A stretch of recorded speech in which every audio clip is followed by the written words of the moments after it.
Yo, yo. What's good, everybody? Getting started right on time. Wait for a few seconds to everybody go ahead and log in, and then we go ahead and get started like normal.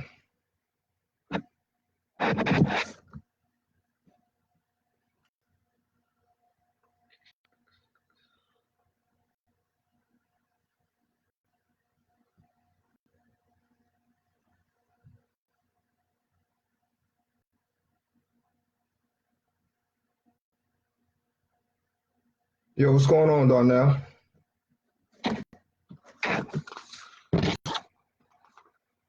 What's good, Mar? James, my boot camp guy, my ace in boot camp. What's good, homie?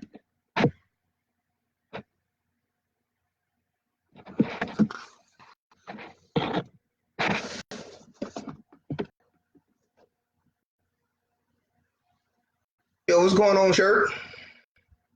What's good with you, man? All right, so we cranking up. Let's get started. All right, so tonight we're going to talk about the thyroid, and we're going to talk about some misconceptions that are out there. So we're really going to get down to the nitty gritty, and I'm very excited to talk about this particular topic to dispel all the BS, all the rumors that everybody has, and there's a lot of misconceptions out there. So what we're going to do on best practices tonight, we're going to spend the next 30 minutes getting into it and talking specifically about thyroid and some of the issues, some of the myths, and misconceptions that are out there. So when I did some digging earlier this week to start researching this topic, it had been popping in my inbox, hey, Jay, talk about the thyroid, talk about the thyroid. I was like, okay. I had a decent understanding, so I thought. So there's a lot of things that I actually learned this time around about the thyroid, its functions, and what our body uses it for. So we'll go over a little bit tonight, specifically about, the ins and outs of what it does, and then get to the myths and the rumors that are out there. And I've heard some crazy rumors researching the past couple of days about this subject. So there is an estimated 20 million Americans that live with some form of thyroid disease. So there's hyperthyroidism, there's hypothyroidism, and we'll get into all those specifics, Graves' disease, and something called Hashimoto's thyroiditis. So those are basically the four type of thyroid diseases. There's some more specific ones out there, but those are really the four main ones that you'll hear the most about. Now, lots of things that I found out that I researched can trigger thyroid problems. Including, as always, genetics, an autoimmune attack, pregnancy, stress, nutritional deficiency, so we'll get into that specifically, or toxins in the environment.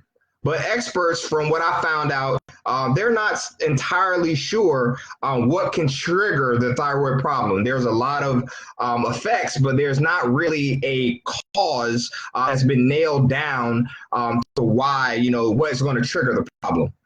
And what makes this very difficult, and I know some of my ladies are going to understand where I'm coming from when I found this particular thing, that diagnosing the thyroid issue is very, very challenging. Here's why. The symptoms are often vague and they're not really specific, such as, they're going to, hey, you're fatigued, you got depression, you got anxiety. Those are the things that are, can be causes or effects of having a thyroid issue. But at the same time, those are very vague and they're not really specific because they can be also something else. So it's important to evaluate the thyroid function. And anyone who has the symptoms, your thyroid is not always to blame. And we'll get into that. So I took a study from Dr. Bloomgarden, who's a medical doctor. She's an actual endocrinologist, and it's a pretty decent study, and used some of her points. And in the thyroid, and she said specifically, and I quote, if your thyroid labs are normal, specifically the thyroid stimulating hormone, or TSH, then it's a vast majority of cases your thyroid is not causing your symptoms. And so we'll take a look at the thyroid. So what is it? The thyroid is a butterfly-shaped gland that's found in the front of your neck, and it secretes your thyroid hormone. So it's like a butterfly-shaped gland right up in your neck. It's regulated by your pituitary gland, and it's dependent on, guess what? Iodine intake from your diet. So that is what the thyroid is. And the thyroid hormones are secreted from the thyroid gland, and they affect function of virtually all your body, It's essential for your normal functions, and it's a constant supply of thyroid hormone available. So your thyroid impacts all the tissues in your body. So let's remember that as we talk further on. So your thyroid stimulating hormone, or your TSH blood tests, one of the tests that they do are really, really accurate. So when you get your blood test and they test for your TSH, it's actually very, very accurate.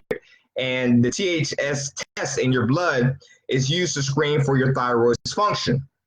And I quote, and it says from the same doctor, said, many people don't realize a general thyroid function screen actually tests thyroid stimulating hormone as opposed to the actual amount of thyroid hormone. So that's pretty important. In general, it's a great measure basically of how the overall thyroid hormone system is functioning. Even small changes in your thyroid hormone levels, T4 and T3 usually, will cause a very big change in your TSH. So your TSH, again, is your thyroid stimulating hormone. And if your thyroid is unable to make enough thyroid hormone, which is hypothyroidism, your TSH will rise quickly and remain elevated. So if your thyroid is making too much thyroid hormone or hyperthyroidism, your TSH will drop to 0. Therefore, the most appropriate test to screen for your thyroid dysfunction, if you're having or you believe you're having issues, is the vast majority of cases is the TSH blood test. That is the most accurate. It's really accurate. And other labs that really test your thyroid function are supplemental in nature, which means they're not clinically relevant, and sometimes they're not appropriate for, seeing if your TSH levels are where they need to be. Point number 2, women are more likely than men to have thyroid issue. Sorry, ladies, this is the facts that I found here in several different studies, and I looked about 5. 1 in 8, or about 13% of women will develop some type of thyroid problems during their lifetime, and particularly after pregnancy and during menopause. The most common thyroid condition for ladies is hypothyroidism. And as we said, hypothyroidism before is the thyroid is unable to make enough thyroid hormone. So when it goes back to the most common conditions, some symptoms include, fatigue, feeling cold, muscle weakness, and unexplained weight gain. So most thyroid disorders cannot be prevented. So let's say that again, most thyroid disorders cannot be prevented. There is no way to cure an autoimmune thyroid disease or slow the progression of the thyroid disease, but you can take actions to manage the condition. So thyroid disease will take its natural course. There's really nothing that you can do about that. Your best bet is to get a diagnosis, and like we said earlier, prevent it from becoming a significant problem and take measures to minimize the impact on your body and on your life. So the fourth point here is that what causes those huge triggers? Stress, and other factors can worsen your thyroid disorder. So managing an overall health can minimize an impact on those symptoms. Factors like illness, pregnancy, and stress will impact your thyroid function. Incorporating exercise, which we always know, into your daily routine and maintaining a healthy relationship can really help your thyroid as well. And Miss Reeves said, I was diagnosed with thyroid cancer in 2017, stage 3, no prior symptoms. Wow, no prior symptoms before. Okay, we need to get to that because I really want to delve into that. Rest is also important, and you should be getting 7 to 9 hours. I know it's very difficult, especially in today's world, and that can be tricky as well because with a thyroid disorder, it can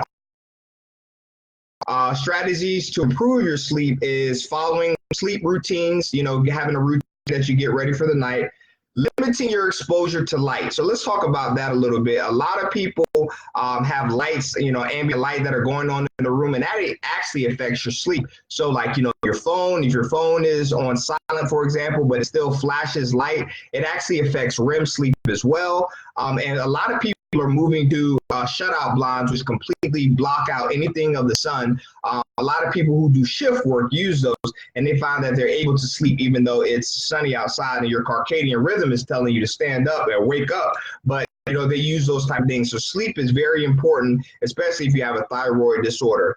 Scrolling through your phone before bed or watching TV sometimes isn't highly recommended for people who actually struggle with that. Avoid caffeine before bed as well for your sleep, as we talked about last time on our best practices. And also avoid exercising before you go to bed. But your thyroid issues, from what I found, are a couple of things here that can be managed. Abnormal thyroid hormone levels can cause serious health effects. So managing it is going to be very important. If you have a thyroid disorder, it should be a prescription medicine. None of the bro science and things that you're reading in the magazine. I actually have some myths that I wrote down to talk about tonight that will kind of blow your mind about some of the myths that are out there about your thyroid. Dr. Bloomgarden, one of the studies that I researched, and I quote said, "We have a number of thyroid hormone preparations that the FDA has regulated safe and effective and are, for clinical trials have been tolerated pretty well." And sometimes they'll even recommend supplements, that you can take as well. Have been shown some pretty promising research for some of the certain patients that they're using the supplements on. But of course, it's important to consult your physician first, and talk about those supplements, because as with any supplement, it can be dangerous, as we all know that. And that's why it's important to speak with your doctor first, to go through your family history, your genetics, some predisposed conditions that you may have. So in order for you to do that and take those supplements, if you're having thyroid disorder, you're way ahead of the game speaking with your doctor and coming up with an action plan. Now, one thing that I did not know was the effect that thyroid disease can have on men and women that are very young in age. I was thinking that this was maybe, a conditional thing like pregnancy, or maybe, when you're towards menopause, a little older. But there's been several cases studies over the past 20 years that have found out that men and women, even in their 20s and 30s, are having some type of thyroid deficiency and disorder. So, they can actually develop that thyroid problem. Your genetics and your environmental factors are usually what makes that up, and can tip the doctor into developing an autoimmune related or reactive, so that they can treat or an overactive thyroid condition as well. So it can be across all ages, starting as early in your teens, which is rare, but still it can actually happen in your 20s and 30s. Men and women can definitely be affected. So don't think, guys, that, hey, I'm a guy and I don't have a thyroid particular issue. That has been proved over and over again that men can develop thyroid disorders as well, but it is more prevalent in women. An endocrinologist that I studied, that I pulled up the study from, says women are most likely, and I quote, women are most likely to develop thyroid conditions because they have a higher estrogen level than men. Estrogen makes the cells more visible to the immune system. So women tend to be more affected by all thyroid conditions. That includes hyperthyroidism, hypothyroidism, nodules, and thyroid cancer as well. Question: are there signs to look for thyroid issues? So we'll actually address that because at the end about some particular things that you can look for. So your thyroid needs iodine to function properly, but most Americans actually have no problem getting enough in your diet. Even if you're vegan, or even if you are pescatarian, things like that, people usually have no issue with getting enough iodine in their system. Taking supplements or eating a ton of seaweed, there's been some weird stuff going out there that hasn't been science proven, can actually do your thyroid more harm than good. So excess iodine can trigger thyroid dysfunction. So be very, very careful there. And that's what, again, you're talking to your physician, talking to your doctor, so you guys can get the game plan of coming up, because just taking iodine, is not going to be the end all be all, and can actually do more harm than good. Graves' disease and thyroid cancer are not going to get better by staying away from gluten. out there and you know, kind of a myth that needs to be dispelled. If someone in the family has disease of hypothyroidism, because it's a strong factor, it won't likely make a difference. The studies are, and linear regression is like 0.006 for that making any type of difference. What I did find was the celiac disease is common in people with autoimmune diseases such as Hashimoto's and Graves' disease. And if someone is likely to have a thyroid condition like gluten sensitivity, it's not really going to, if you remove gluten, it's not really going to make that big of a difference. So don't expect your thyroid to improve because of dietary restrictions as well. I found this myth. Maybe you guys have heard of this before, and please tell me if you have, chime in. Doing handstands or inverted yoga poses alleviates thyroid disease symptoms by increasing blood flow to the gland. Every single report I found said that was a myth, and that is not true. So if you're doing handstands in order to help your thyroid disease or your symptoms, you know, you're probably getting better blood flow. Yoga is also great. Yoga is one of those things that help with circulation and blood flow, but that is a myth that we need to go ahead and put it in the garbage disposal and turn it on, because that is not accurate at all. Yoga, I can say, can strengthen the mind, the body, the soul, and I am a big proponent of it, but it does not have any conclusive evidence stating that there is a yoga, and if you do yoga, the circulation will help fix your thyroid and your condition or your issue. So that is one thing that we're going to dispel. Another thing that we're going to say is a lump on your neck is not necessarily a goiter or enlarged thyroid. While thyroid is the most common thing that can be enlarged in your neck, there are a lot of other things in your neck besides your thyroid. Other causes of neck swelling that I've seen and that I've studied is a swollen lymph node and a cyst. So get those checked out if you feel that you have a lump in your neck. It could very well be your thyroid, but just realize that there are more things in your neck, like it could be a possible cyst, something with your lymph nodes that may necessarily not mean that your thyroid and that it's swollen or that there's an issue. And what they usually do, they do a quick exam where they'll do like ultrasounds or a CT scan if necessary, depending on, you know, what's going on, but it may not necessarily be a goiter. If you're tired and gaining weight, you know, doesn't necessarily mean there's something wrong with your thyroid. That has, over the past 5 to 7 years, really become like the staple, like, hey, I'm not losing weight, and so it must be something with my thyroid. Although that could be the issue, there is a lot of other factors, and that's why it's very hard to diagnose, going back to your question, Cuzzo, about thyroidism, because it can deal with anxiety, it can deal with you're not able to lose weight, all those things, but all those things can also be signals for others. So it's a very vague and kind of difficult until they do their actual test, that TSH test. And once you get that blood test, if you feel that you're having that, that'll really tell the doctor about your TSH or your thyroid hormone that's being produced, the amount that's being produced, which is the most important, and really is a flow that you have into your body. So if you feel that, you know, you are not losing weight or you're having issues with losing weight and you feel that it's your thyroid, go ahead and ask your doctor for that test. Go ahead and ask that doctor, for that blood panel, and then have the facts for there so you can really see if you're having an underactive thyroid. So look, the doctor's going to look at the whole person, not just your thyroid gland. And even though they may come up with a thyroid problem, they want to go ahead and rule other things out. It isn't easy to treat, but the treatment is not complex. Most people with thyroid disease are prescribed a medication, and that helps replace their T4. And one type of thyroid hormone that is a faulty thyroid is unable to produce on its own. So the T4 usually isn't produced. And then the thyroid gland is able to convert the T4 into T3 and the other hormone that's needed on its own. And even in some thyroid conditions, T3 is produced on its own. So, patients only encounter problems when they ask for a T3 medication too. That's not true, but a lot of stuff online that I've been reading, just actually over the past 3 or 4 months, have been talking about giving T3, and it gets complicated because you have to give someone that T3 and it goes into your body and it almost goes straight out.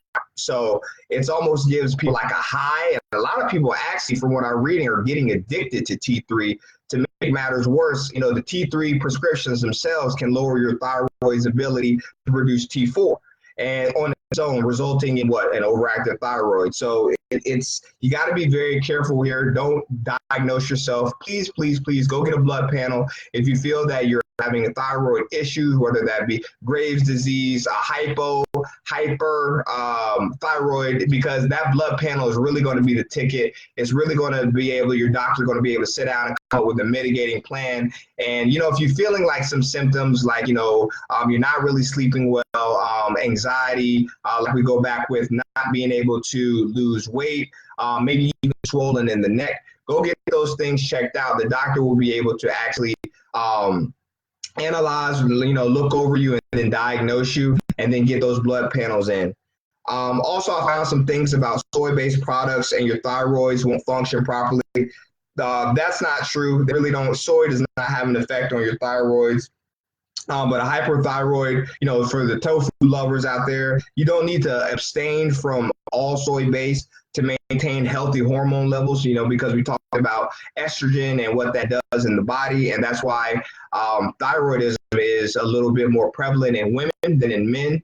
And, so you can eat the soy, but it often can decrease the absorption of the prescribed thyroid hormones that you actually need inside your body. So the doctor usually said, in general, they tell patients with hypothyroidism that they don't need to completely avoid these things, but just don't consider overdosing, on the amount that you're eating.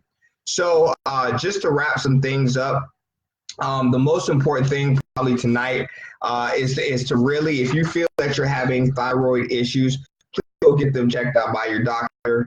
Remember, it's just the butterfly gland that's located in your neck, and it secretes your thyroid hormones. It's actually, once again, it's regulated by your pituitary gland and is dependent on iodine. Iodine, and most people get plenty of iodine from their diet, so it's not like you have to take anything special unless your doctor prescribes that, because of the fact that you are low on iodine and it's affecting your thyroid. So that's one of those issues there. Most Americans, like I said, don't have a problem getting the iodine, but if you do need to take supplements, your doctor will prescribe those as well.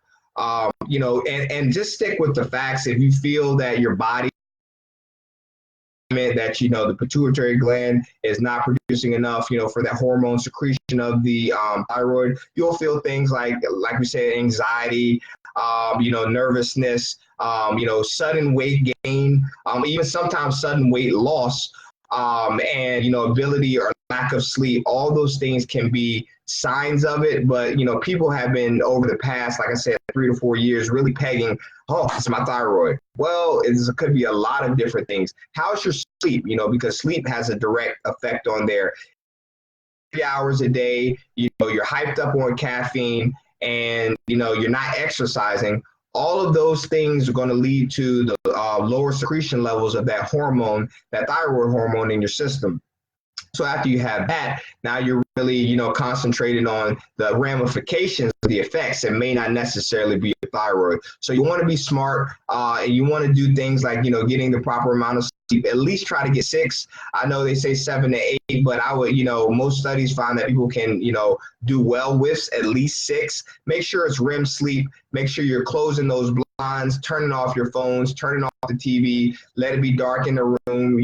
Don't really need ambient light in there. It really doesn't help with REM sleep. And then those things, because there were some studies that proved that, when people came into the lab and they did those studies, that when they were able to take out those factors such as the phone or ambient light, they were really able to repair and help some things with your thyroid. So it's very important that all these things are taken into the equation. Your doctor's going to give yourself a blood panel.